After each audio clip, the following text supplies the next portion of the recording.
Hello students, आज हम पढ़ेंगे क्लास 10th का समांतर श्रेणी प्रश्नावली 5.1। इसका हमारा चल रहा है क्वेश्चन नंबर 4। प्रश्न नंबर 4 दिया है, निम्नलिखित में से कौन एक एपी है। आपको ये बताना है कि जो ये प्रश्न दिया हुआ है इसमें कौन एपी है। यदि कोई एपी है तो इसका सार्वंतर ज्ञात कीजिए और इसके 3 पद और ज्ञात कीजिए। तो देखो, आपको ये प्रश्न दिया हुआ है, आपको ये दिखाना है कि यह एक एपी है या नहीं है। ठीक है, अगर ये एपी होगा तो इसका डी ज्ञात करना है और इसके अगले 3 पद और ज्ञात करने हैं। 3 पद ना, 3 पद और ज्ञात कीजिए। देखो यहां पे देखो, मैंने कहा था जो एपी होगा, सबसे पहले एपी देखने का क्या तरीका है, जो सार्वंतर है सार्वंतर सबका समान आना चाहिए। अगर डी समान है यानी उनके बीच जो ये क्रम है इनमें अगर समान संख्या का अंतर है तो ये एक एपी है, और यदि नहीं होता है तो यह एक एपी नहीं है। तो इसका देखने के लिए दो को हम मानते हैं A1 और ये हो गया आपका A2, 8 हो गया A3 और 16 हो गया A4। समझ गए? तो अब पहले मैं डी ज्ञात करता हूं, है ना। तो डी ज्ञात करने का मैंने तुम्हें बताया था कि A2 minus A1, A2 minus A1, A2 है 4 माइनस 2, 4 में से 2 गया, 2 बचा। ठीक है, अब A3 माइनस A2 करेंगे, D बराबर A3 माइनस A2। A3 हमारे पास 8 और A2 है 4, तो प्लस माइनस का माइनस, ये 4 हो रहा है। क्या हो रहा है? 4। यहां पर देखो, जो D यानी जो सार्वंतर है सार्वंतर समान नहीं आ रहा है। यदि यह सार्वंतर समान नहीं है इसका मतलब यह है कि यह एक एपी नहीं है। तो आप लिखोगे कि A2 minus A1 does not equal to, जो A2 माइनस A1 जो ये मान निकला ये बराबर नहीं है A3 माइनस A2 के, इसलिए यह एक एपी नहीं है। समझ गए? यह एक एपी नहीं होगा। समझ गए क्यों नहीं होगा? बात खत्म, ये प्रश्न यहीं पे खत्म। इसी का दूसरा पार्ट देखो, दूसरा पार्ट ये प्रश्न है, इसमें दिया है कि आप दिखाए इसमें से यदि यह एपी है या नहीं है। यदि एपी होता है तो इसके अगले 3 पद और ज्ञात कीजिए। तो देखो, इसको मानते हैं A1, ये हो गया आपका A2, A3 और A4। समझ गए?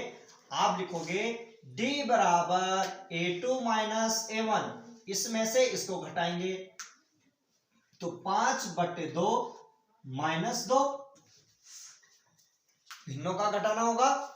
इसके हर में 1 मानते हैं, तो देखो इसका एलसीएम आया 2 आया, यहां पर 5 माइनस इस 1 को कितने से गुणा किया, 2 बन गया, 2 से 2 दूना 4, तो यह आ रहा है 1/2। कितना आ रहा है? 1/2। अब इसका दूसरा डी देखेंगे, एक डी तो 1/2 आ रहा है A2 माइनस A1। अब इसको और इसको देखेंगे तभी तो पता चलेगा समान आ रहे नहीं आ रहे। तो डी बराबर A3 माइनस A2, तो A3 हमारे पास 3 माइनस 5/2, 2 एलसीएम आया, इसके हर में 1, तो 2 तिया 6 माइनस 5, 6 में से 5 गया, 1/2। वैसे हमारे पास 2 मान ही काफी है डी ज्ञात करने के लिए, क्योंकि डी आ रहा है समान। समझ गए? डी क्या आ रहा है? समान आ रहा है, तो डी समान है। समझ गए? अर्थात यह एक एपी होगी। समझ गए? अब देखो, मैं यहां पे अब तीसरा पद हमें ज्ञात करने की जरूरत नहीं है। डी का 2 पद निकाल दिया, अगर दोनों समान आ रहे हैं तो अर्थात यह एक एपी है। लिखेंगे A2 minus A1 equal to A3 minus A2। आप ऐसा भी लिख सकते हैं, जो D है D समान है, इसलिए यह एक एपी है। समझ गए? अब देखो, यह एक एपी है परंतु प्रश्न में आगे दिया है कि यदि AP है तो इसके 3 और पद ज्ञात कीजिए। तो मैंने आपको बताया था ये A1, A2, A3, A4 तो दिया है, अब हमने A5 ज्ञात करना है। लिखेंगे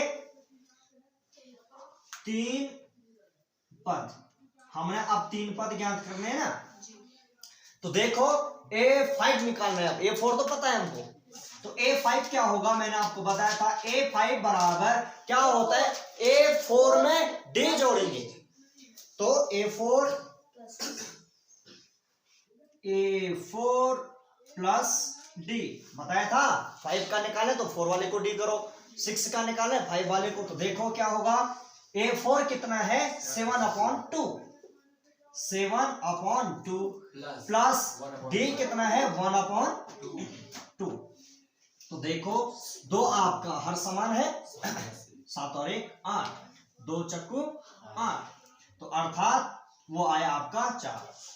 समझ गए। अब निकालेंगे A6 निकालना है, तो A6 3 और पद ज्ञात करने थे, तो A6 क्या, A5 प्लस D, छठवां का निकालना है तो A5 प्लस D, एक कम करें तो A5 आपको आया 4 और D आपको पता है D कितना है 1/2, तो 2 आपका एलसीएम आया, इसके हर में 1, तो 4 दूनी 8 धन 1 9/2, ठीक है, कितना रहे 9/2।